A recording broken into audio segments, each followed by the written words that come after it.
When will India have a robust data privacy law that we can be proud for?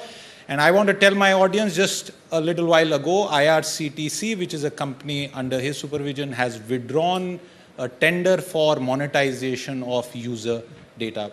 Sir.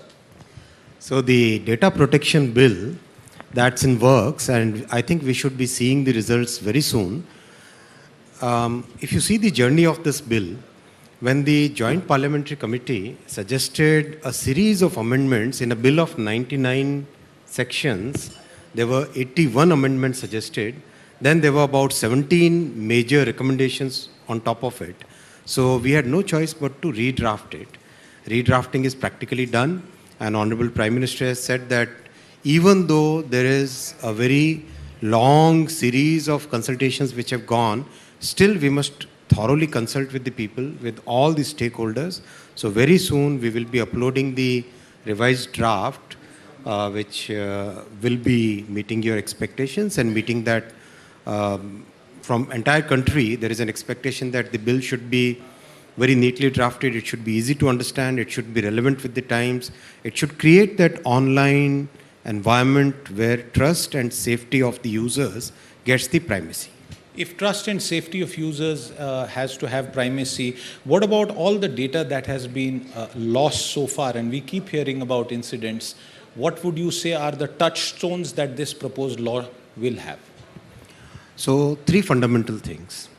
First and foremost is the users have a right on their data, right? So, how that data is used, what is the consent mechanism which is there, that's the first and foremost. Second is the established principles of, let's say, purpose limitation, the other things which have got so well established all across the globe, those should be very much ingrained within the bill.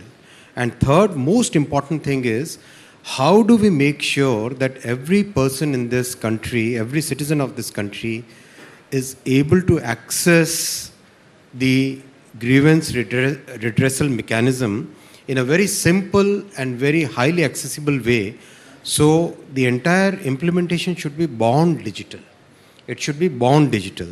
We are not only looking at the revamping the data sector, we are also looking at revamping the other sectors which basically support the data economy. For example, the telecom sector. Currently, the telecom industry is regulated by a law which was of 1885. 1885, 1933 and 1950. That's the vintage of the legal systems which are currently governing the entire telecom sector. So how do we bring that into sync with today's times? For example, in the Telegraph Act, which is the basic governing act of the entire telecom sector, the word telecom doesn't appear. Wireless was not there. Spectrum was not even part of the discussion during those days. So we are revamping all these things. You're revamping